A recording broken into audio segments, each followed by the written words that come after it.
Malware is knocking at the door, and there are new variants daily. Think your antivirus is enough? Spoiler alert, it's not.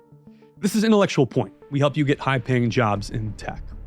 Malware analysis is how we fight back. Cybercriminals churn out nasty code, but security pros crack it open like a piñata. Malware analysts dissect it in sandboxes, SOC analysts hunt it down, and incident responders figure out how to keep it from crashing the party again.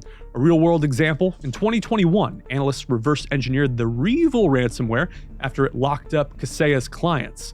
Thousands of businesses. They built a decryption tool, freeing data without paying the crooks a dime. No ransom, just brains and a little bit of geek magic. Here's Intellectual Point instructor Richard Parker with more. So we want to look at memory and processor consumption. High resource usage in and of itself is not necessarily an indicator of malware.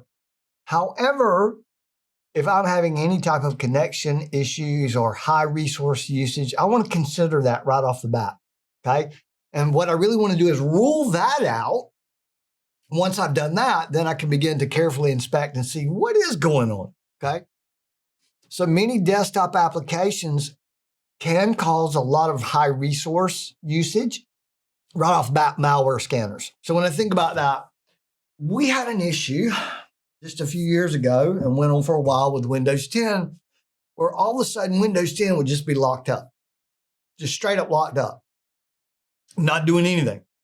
And if we go pull up the task manager, you would see that Windows Defender was running, and it was running 100% on disk, period, which is why it was kind of idled and locked up.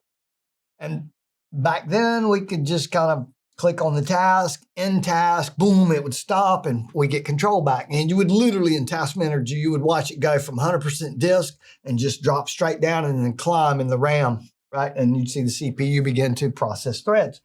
Well, we can't do that anymore. Microsoft decided we couldn't do that. So they took that away from us. Even as an admin, I don't have permission, but different applications, right? Malware scanners like that definitely cause a lot of resource usage. Software updaters can also, when an update is taking place, it pretty much shuts down everything else until it's done.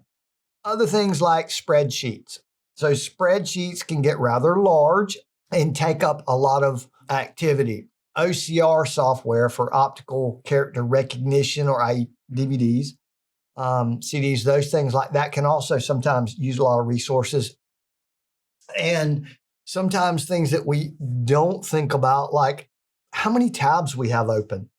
So we could have, and I've seen this, I've seen people with 30, 40 tabs open, and then they go back to like the spreadsheet that we're working on, and it's just locked up. Once they go back to that tab, they're stuck. They can't leave that tab. They can't close that application. They can't do anything. Why? Because pretty much just push some things out of RAM and they don't have the next instruction. And so they're stuck. Only thing you do is close everything out, reboot, and start over. Nothing's harmed. It just becomes problematic, right? Now, Linux, couple of commands we can use, right? Top, freeze another one. Top will show us all of the running processes. Used to use like task list, which we can't within Windows, and see what is running. And Linux, we would run top. It's going to give us all of our processes. And each one has a process ID or PID. Now, that number, the lower the number, the higher the priority. So a PID of 1 would have a priority above everything else. So the lower the number, the higher the priority. The free command will kind of show us what's in RAM and what's being used at this moment, okay? In other words, how much of my RAM is being used up. And we can look at these things too, like in Windows, you can look at Task Manager, and you can see exactly how many threads are being processed, what the speed of that is, all of those things. Now, staging areas for data exfiltration. Many times, bad guy may just simply drop a backdoor and a keylogger. Now, that keylogger is going to generate a file. That file is going to mimic the name of some other file within your system so it doesn't look out of place. And as it logs your keystrokes, it will write them to that file, and then it's not allowed to get real big. It only reaches a certain number of bytes, and then it calls the back door, and the back door calls home. It uploads that data, closes the connection, and starts overwriting the file again. So, it can mask itself as log file data. It can create alternate data streams. It can compress and encrypt files. And there's also ways of exfiltrating that data a little bit at a time in the headers of normal communication. So there's some different ways in these staging areas, if you will. Temporary files and folders could be under a user profile, and they could throw it in the trash bin and use that as the launching point. And you're not going to go look at your trash bin for what's being recorded there because you think it's trash. So we always want to kind of take a look at that too, right? Other things like scheduled tasks in Windows or cron jobs within Linux. They're not authorized and they're scheduled to run on certain times. So it can allow routine or certain maintenance processes to run in an automated way. And we do that. But sometimes the bad guy uses them to run backups. Sometimes we use them, right? We can use them for backups, maintenance scripts, and those things. The bad guy will also use them just like we would, okay? So he can automate that communication with the C2 server. He could launch a reverse shell when the system restarts, when you reboot the system. Now, here's the thing. A lot of times malware is what we call fileless malware. Gets in, it sits in the RAM. It does not. If you don't reboot that system, it doesn't go away because it's in the RAM. And servers typically never get rebooted, okay?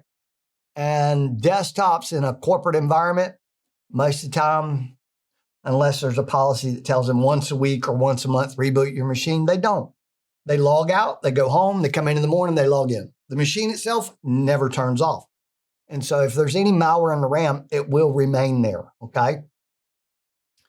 Other things when we see changes in the file system we didn't expect, registry key changes. Those very much affect the environment variables of our system. So they can destabilize your system. They can cause different things to happen, okay? And they can manipulate security settings. Typically, when they're going into the registry, that's exactly what they're doing. Or they're getting down in the kernel to store their malware. And typical antivirus will not find it, okay? You need something like Malwarebytes or TDS Kill or something like that. Now, some examples of these types of things are new files or folders at unexpected locations. Like all of a sudden, there's a new DLL file. It looks like it fits right in place, but it's not supposed to be there. Unusual file or folder names, any type of unexpected changes to those files, which, by the way, is a good idea to use file integrity monitoring, where we hash all the files and we check it each time. We can avoid some of that. Remove temporary files, cleaning temporary folders, or deleting log entries. Those definitely can be signs that we have some type of malware. Changes to registry keys related to security settings. Other things like unauthorized changes to user accounts or group memberships. Adding a user to another group that might have administrative rights. I didn't do it. How'd that happen? Who did it? So we can also use process analysis tools. Process monitor and process explorer tools, i.e. sysinternals. Sysinternals is the task manager on steroids, okay? It's a free tool. You can go download it at Microsoft. You can even monitor the temperature of each core in the CPU, right down to how hard is that CPU working. Task Manager is normally, it's there. We use it all the time. So we can look at the processes and what's happening. We can use Task List, which is a command line version of the Task Manager. We can also use Process Explorer. Want to outsmart malware and save the day? Learn malware analysis in Intellectual Point's CySA Plus course, because paying hackers is so last season. Thanks for watching, and I hope you like and subscribe to Intellectual Point.